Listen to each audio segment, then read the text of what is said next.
Bismillahirrahmanirrahim. Assalamu alaikum students.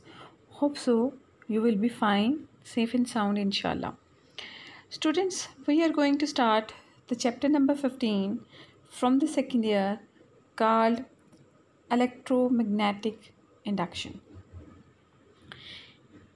इस chapter में हमारे जो लर्निंग ऑब्जेक्टिव्स हैं वो उनकी तफसीलात कुछ इस तरह से हैं।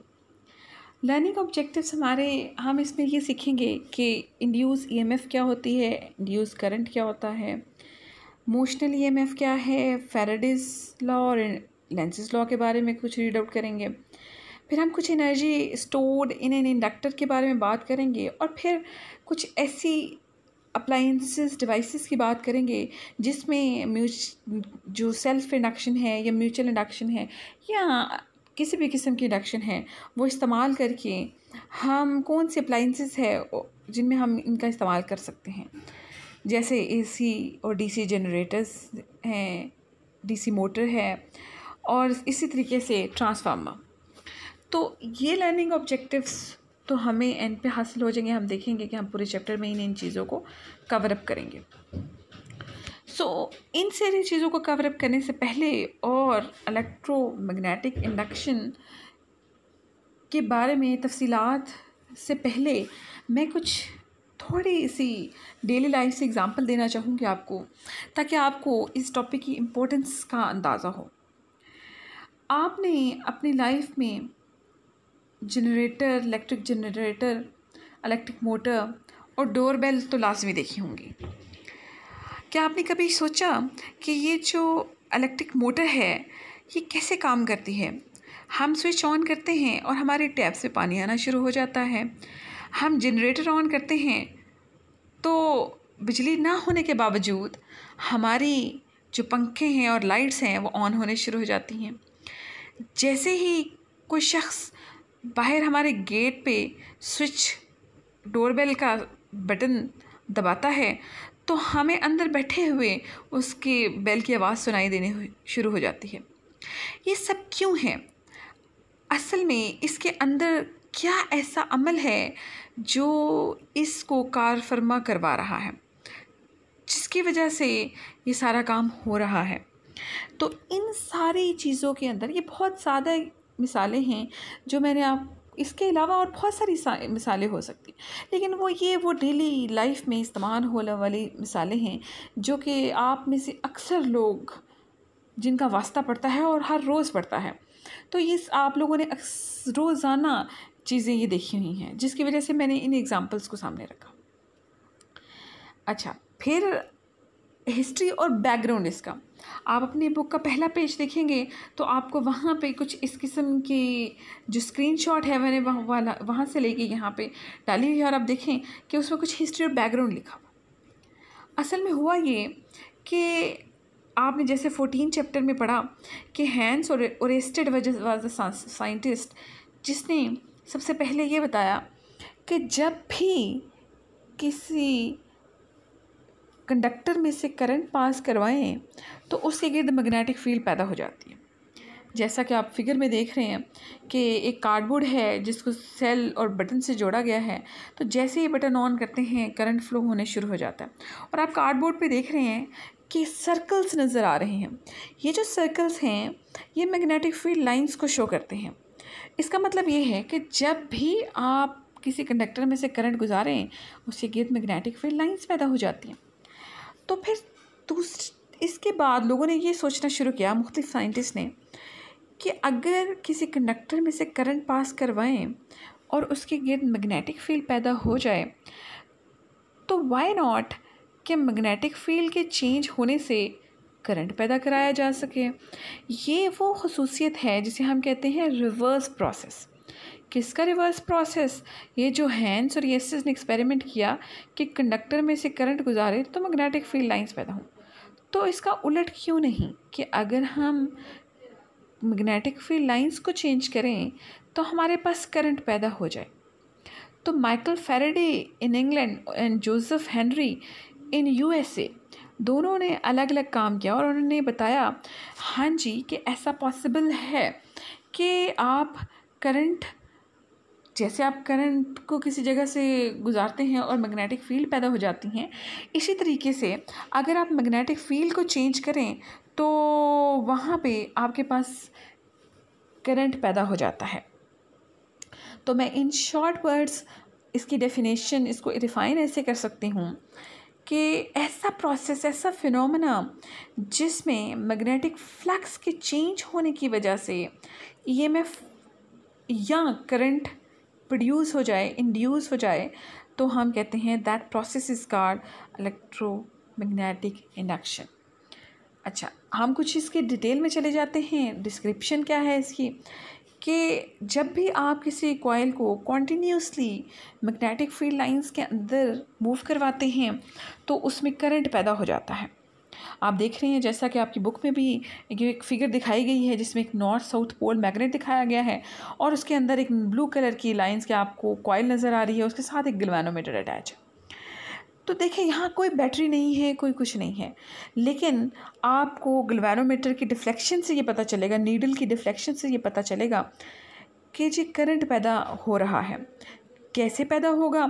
आप कॉइल को इस मैग्नेटिक फील्ड लाइंस के आगे पीछे मूव करवाएंगे तो आप देखेंगे कि इसमें से करंट फ्लो होना शुरू हो जाता है। जैसे ही आप कॉइल को आगे पीछे मूव करवाएंगे तो जो गैल्वेनोमीटर है वो आपको करंट की डिटेक्शन देगा। बिल्कुल इसी तरीके से करंट क्यों होता है पैदा? क्योंकि मैग्नेटिक, जैसे ही कॉइल मूव करती है तो मैग्नेटिक फील्ड लाइंस चेंज होती हैं and that is called the magnetic flux. और मैग्नेटिक फ्लक्स चेंज होने की वजह से इस कॉइल में करंट पैदा हो जाता है। That current is called induced current. अच्छा, अब ये जो करंट प्रोड्यूस होता है ये किन किन फैक्टर्स पे डिपेंड करता है? वो कौन सी चीज़ें हैं जो इसको बढ़ा सकती हैं? तो वो जो 3 चीज़ें इसको बढ़ा सकती हैं या जिन पे इसका दारोमदार है वो है strength of magnetic field. Number 1, strength of magnetic field का मतलब ये है कि इस कॉइल में से जो आपने, ये जो कॉइल के गिर्द आपको नॉर्थ साउथ पोल मैग्नेट नज़र आ रहे हैं, जितना ज़्यादा स्ट्रॉन्ग मैग्नेट आप इस्तेमाल करोगे, जितने ज़्यादा मैग्नेटिक फील्ड लाइंस वाला आप मैग्नेट इस्तेमाल करेंगे, उतनी ही ज़्यादा आपके पास ईएमएफ इंड्यूस होगी और करंट प्रोड्यूस होगा। सिमिलरली इस कॉइल को आगे पीछे जितना ज़्यादा आप तेज़ी से मूव करवाएंगे उतनी ही ज़्यादा आपके पास ईएमएफ और करंट प्रोड्यूस हो जाएगा।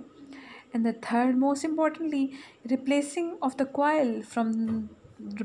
The loop from the coil. क्या आप एक loop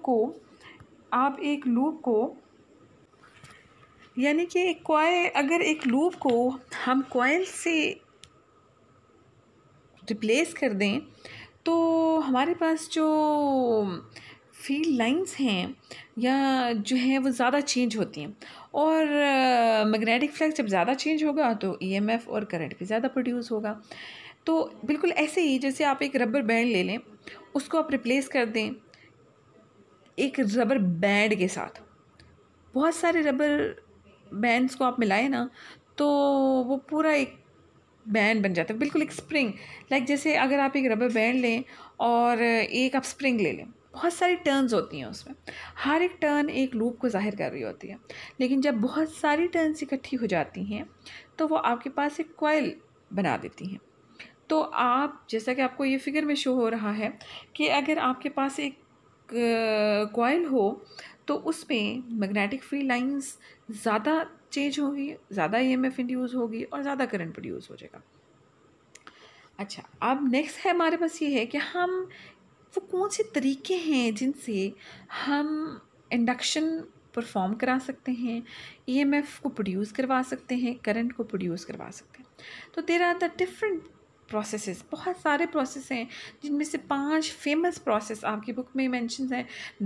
these are the number 1, due to the relative motion between the coil and the magnet. Number 2, by rotating the coil inside the static magnetic field. Number 3, by changing the area. Number 4, through mutual induction. And number 5, by using electromagnet. इन तमाम processes को हम one by one completely discuss करेंगे।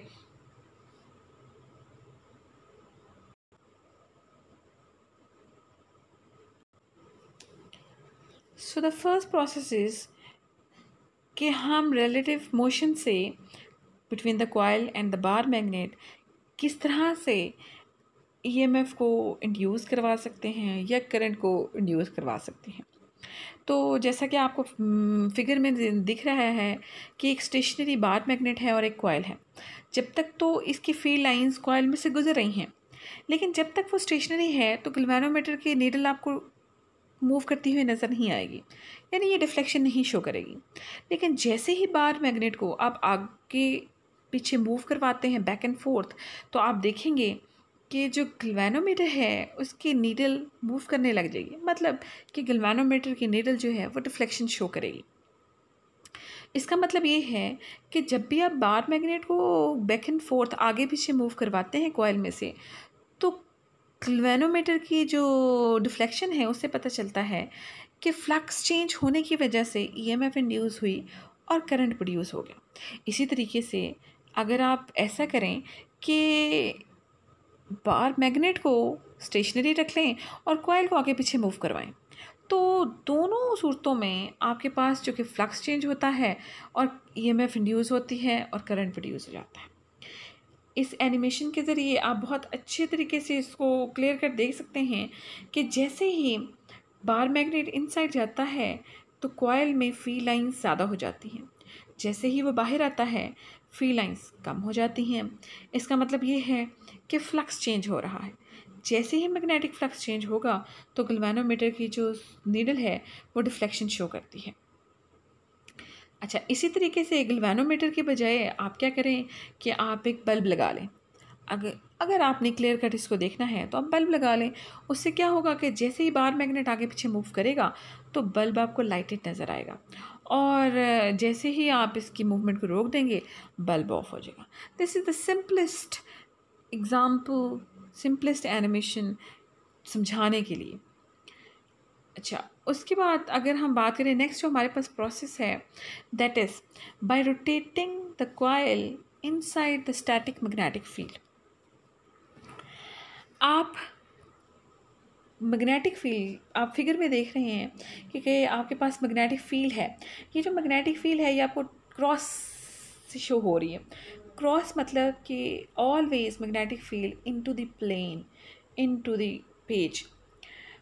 अच्छा, जहाँ कहीं भी dot नज़र आएगा आपको, इट मीन्स कि magnetic fields is out of the plane. अच्छा, ये जो आपके पास दायरा सा नज़र आ रहा है आपको, this is actually the coil.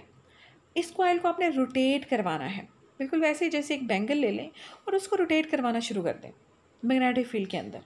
तो जैसे ही ये कॉइल रोटेट करेगी तो उसमें से जो फील्ड लाइंस हैं, मैग्नेटिक फील्ड लाइंस हैं, वो चेंज होंगी, और जैसे मैग्नेटिक फील्ड लाइंस चेंज होंगी फ्लक्स चेंज होगा, और फ्लक्स चेंज होने से ईएमएफ इंड्यूस होगी और वो करंट को प्रोड्यूस करवा देगी। और ये आपको नज़र आएगा इस गैल्वेनोमीटर की डिफ्लेक्शन से।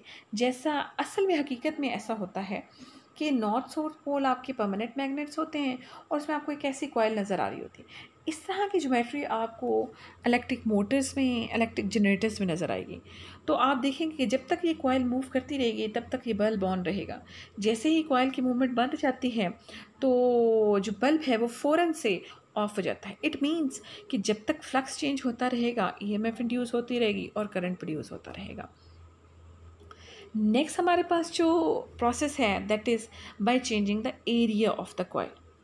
हम कॉइल का एरिया चेंज करके भी करंट को प्रोड्यूस करवा सकते हैं। अब कॉइल को हम रोटेट नहीं करवा रहे, सिर्फ एरिया चेंज कर रहे हैं। बिल्कुल ऐसे ही जैसे रबर बैंड ले लें और उसको थोड़ा सा खींचें तो आप देखते हो कि उसकी शेप चेंज हो जाती है। तो किसी भी चीज़ की शेप चेंज होने से उसका एरिया चेंज होता है।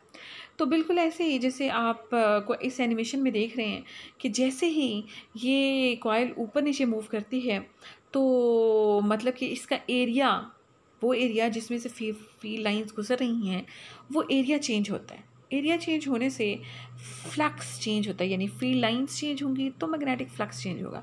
जैसे ही मैग्नेटिक फ्लक्स चेंज होता है तो ईएमएफ इंड्यूस हो जाएगी और obviously that leads to the current, induction of current. Next हमारे पास जो प्रोसेस है that is through mutual induction. We can also induce the EMF and the current through mutual induction. नाम से पता चल रहा है म्यूचुअल मतलब बाहमी, यानी ये दो कॉइल्स हैं जिनका आपस में बाहमी ताल्लुक़ की वजह से ये EMF इंड्यूस होती है या करंट इंड्यूस होता है। इसमें एक दो कॉइल्स होती हैं, एक कॉइल को हम प्राइमरी कॉइल कहते हैं, दूसरी कॉइल को हम सेकेंडरी कॉइल कहते हैं। वो कॉइल जो प्राइमरी के साथ अटैच है, प्राइमरी हम उसे क्यों कहते हैं, क्योंकि वो आपकी अटैच है एक बैटरी के साथ, स्विच और साथ में रियोस्टैट लगा होता है, यानी ये सोर्स है, दूसरे लफ्ज़ों में आप कह सकते हैं। दूसरी कॉइल आपके पास सेकेंडरी कॉइल है। सेकेंडरी कॉइल सिर्फ और सिर्फ गैल्वेनोमीटर के साथ अटैच है, यानी यहाँ पे कोई बैटरी सोर्स नहीं है। अब करेंगे क्या कि प्राइमरी में से तो करंट गुजरेगा और उसमें मैग्नेटिक फील्ड लाइंस पैदा हो जाती हैं, जैसे कि आपको बी फिगर में दिखाया गया है। जैसे ही उसमें से मैग्नेटिक फील्ड लाइंस पैदा होंगी तो वो उसका कुछ हिस्सा सेकेंडरी में से भी गुजरेगा, और जब तक आप रियोस्टैट से करंट को चेंज करते रहेंगे वो आपकी फील्ड लाइंस को चेंज करता रहेगा इन द प्राइमरी और obviously in the secondary as well. तो जैसे जैसे सेकेंडरी में से current magnetic field lines change होती रहेंगी तो गैल्वेनोमीटर आपको करंट शो करता रहेगा, और इसका मतलब ये है कि आप चेंज करंट कर रहे हैं प्राइमरी में, लेकिन उसकी वजह से फ्लक्स चेंज हो रहा है इन द सेकेंडरी। तो प्राइमरी की वजह से सेकेंडरी में जो फ्लक्स चेंज होता है उसकी वजह से जो EMF इंड्यूस होती है, that is called the induce EMF और the induce current, and that process is called mutual induction. अच्छा जी, लास्ट जो हमारे पास प्रोसेस है दैट इज़ how can we produce the electromagnetic induction by using an electromagnet. अब सबसे पहले तो आपको ये पता होना चाहिए कि एक इलेक्ट्रोमैग्नेट क्या है। नाम से ही पता चल रहा है इलेक्ट्रोमैग्नेट, यानी ये एक ऐसा मैग्नेट है कि जब तक करंट इसमें से गुजरता रहेगा तब तक ये मैग्नेट रहेगा। जैसे ही इसमें से करंट गुजरना बंद हो जाता है तो फ़ौरन से ये अपनी मैग्नेटिक प्रॉपर्टीज़ लूज़ कर देता है, यानी जब तक तो आप इसमें से करंट गुजारते रहेंगे तब तक ये मैग्नेटिक प्रॉपर्टीज़ शो करेगा। जैसे ही आप करंट गुजारना बंद कर देंगे ये मैग्नेटिक प्रॉपर्टीज़ शो करना बंद कर देगा। तो आपको फिगर में नज़र आ रहा है कि एक उल्टा सी आपको एक नज़र आ रहा है जिसके साथ एक रेड कलर की वायर है। ये जो रेड कलर की वायर है असल में इसके थ्रू, इसे कॉइल कहते हैं, इसके थ्रू आप करंट पास करवाओगे। जैसे करंट, और ये जिसके ऊपर वाउंड हुई हुई है वो एक आयरन कोर होता है, इसके ज़रिए आप मैग्नेटिक फील्ड लाइंस पैदा करते हैं। तो जैसे ही आप रेड कलर की कॉइल में से करंट पास करवाओगे तो कॉइल में मैग्नेटिक फील्ड लाइंस पैदा हो जाती हैं। तो ये जो मैग्नेटिक कोर है इसकी वजह से जो मैग्नेटिक फील्ड लाइंस पैदा हो रही हैं वो नॉर्थ साउथ पोल जो है आपको नज़र आ रहा है। इसका मतलब ये है कि यहाँ पे आपके पास यूनिफॉर्म मैग्नेटिक फील्ड लाइंस पैदा हो रही हैं। अच्छा, इन यूनिफॉर्म मैग्नेटिक फील्ड ये तब तक यूनिफॉर्म रहेंगी जब तक आप करंट को यूनिफॉर्म रखोगे। जैसे आप करंट चेंज करोगे ये फील्ड लाइंस चेंज होना शुरू हो जाती हैं।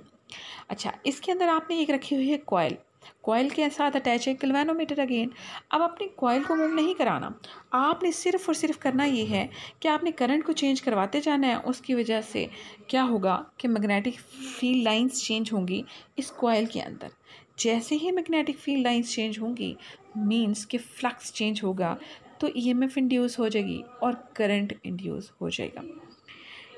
इलेक्ट्रोमैग्नेट्स की बहुत सारी यूजेस हैं, बहुत सारे इस्तेमालात हैं हमारी डेली लाइफ में, जैसे इलेक्ट्रिक फैंस हैं, जैसे कि इलेक्ट्रिक डोर बेल्स हैं एंड सो ऑन।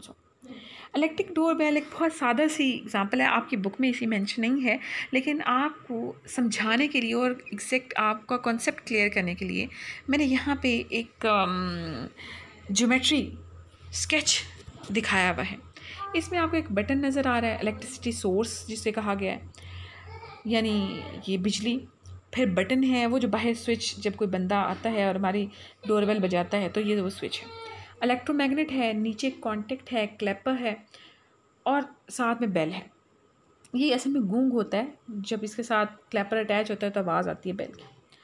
अच्छा, अब होता क्या है कि जैसे ही स्विच ऑन होता है तो फ़ौरन से इलेक्ट्रोमैग्नेट जो है उसमें मैग्नेटिक फील्ड लाइंस पैदा हो जाती हैं। आप देख रहे हैं कि वो जो ब्लू कलर की लाइंस हैं वो फ़ौरन से कॉन्टेक्ट के साथ के अंदर में से भी गुजरती हैं। वो जो कॉन्टेक्ट है वो फ़ौरन क्लैपर को मूव करवाता है और क्लैपर जाके बेल के साथ हिट करता है। जैसे वो बेल के साथ हिट करेगा फ़ौरन वो जो बेल की आवाज़ है वो हमें देनी शुरू हो जाती है। तो इंडीड इलेक्ट्रोमैग्नेटिक इंडक्शन की वजह से आपकी ये जो बेल है वो आपको सुनाई देती है। इसके अलावा और बहुत सारे एग्ज़ाम्पल्स हैं जो हम देख सकते हैं अपने गिरदो नवा में। तो that's all from the today students. आपके लिए जो होमवर्क है वो ये है कि आपने इन 3-4 एग्ज़ाम्पल्स के अलावा motor, DC motor, generator, electric bell, fans, इनके अलावा आपने मुझे 2 से 3 एग्ज़ाम्पल्स ऐसी और बतानी हैं जिसमें इलेक्ट्रोमैग्नेटिक इंडक्शन का इस्तेमाल हुआ हो। और होप सो कि आप लोगों ने लेक्चर को अच्छे तरीके से सुना हुआ होगा। और अगर कोई मसला होता है या कोई भी ऐसी चीज़ जो आपने क्वेश्चनिंग करनी हो तो आप नीचे कमेंट में कर सकते हैं या मेरे व्हाट्सएप नंबर पे आप मुझे मैसेज कर सकते हैं। That's all from the now. Thank you so much.